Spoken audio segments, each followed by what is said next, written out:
Hi, this is Lisette, and I'm here to let you know why I advocate the resource-based economy and the Zeitgeist Movement. Alright, well, first of all, it's obvious the resource-based economy represents equality, freedom, and true liberty. Now, the rest of the stuff I had to write down because it's just so many reasons, and well, anyway, bear with me.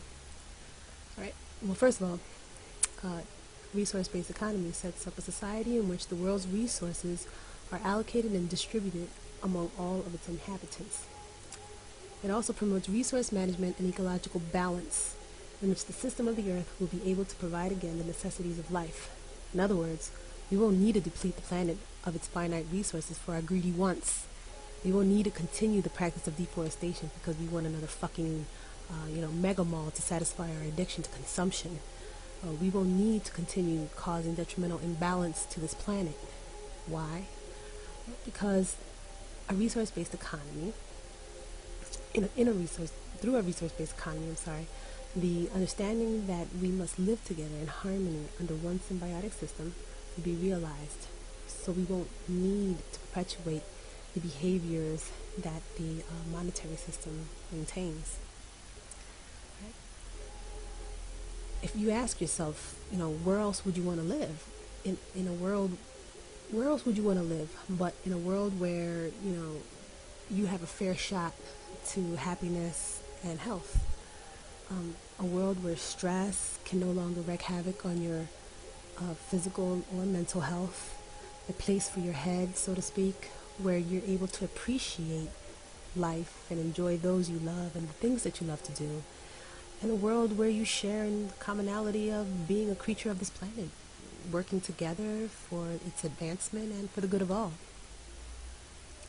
These aren't just wishful notions of the Zeitgeist Movement or a fucking utopia. These are ideas that could realize themselves if only we take into consideration the only real rule that governs us all. Okay? Now, the only commandment that we really need to follow is the commandment of love. Love one another unconditionally, without prejudice, without equivocations, without the expectance of anything in return.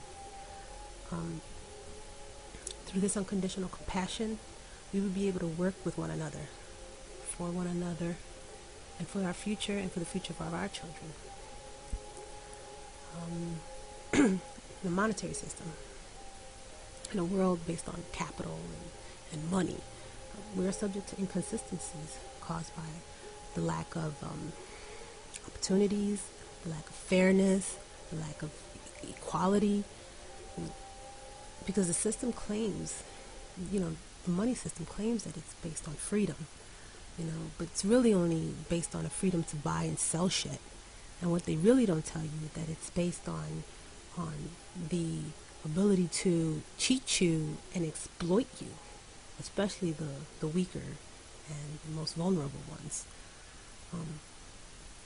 Sometimes the monetary system boasts that, there's some success stories, the poor girl or boy that comes out of a situation, comes out of a neighborhood and succeeds, but what they don't tell you is the way they succeeded, the way they got there. I'm not talking about the hard work. I'm talking about, a lot of them losing their dignity and their integrity just to make a profit. And it's that false profit that really, poisons the mind of so many. And I want you to consider that. Money is a false prophet. Did you get that? All right. I've seen it too many times. How many times do you hear on the news? A man kills his wife, kills his pregnant wife, to get her insurance. A child shoots his parents in the head to attain their inheritance, or a poor man who commits crime in order to get money, or the things that money can buy. Or how about the drug addict who destroys his family because he needs the money to get the fix? How many times do you hear everywhere around you, if you just look around,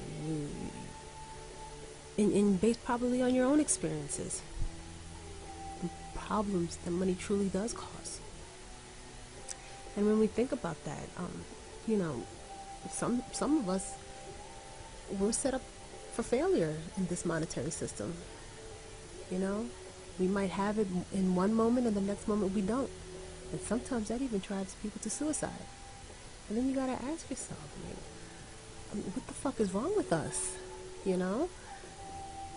I mean, we must be that fucking sick and stupid if we actually believe that an object that we created, that us as an advanced species of this solar system can be overcome by one object, by one idea.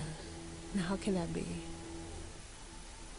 So again, I want you to ask yourself, is that dollar bill, or is that yen, or is that pound, or is that whatever that you have, is that you have in your wallet really worth all the hassle? I'll leave you with that to think about. Okay.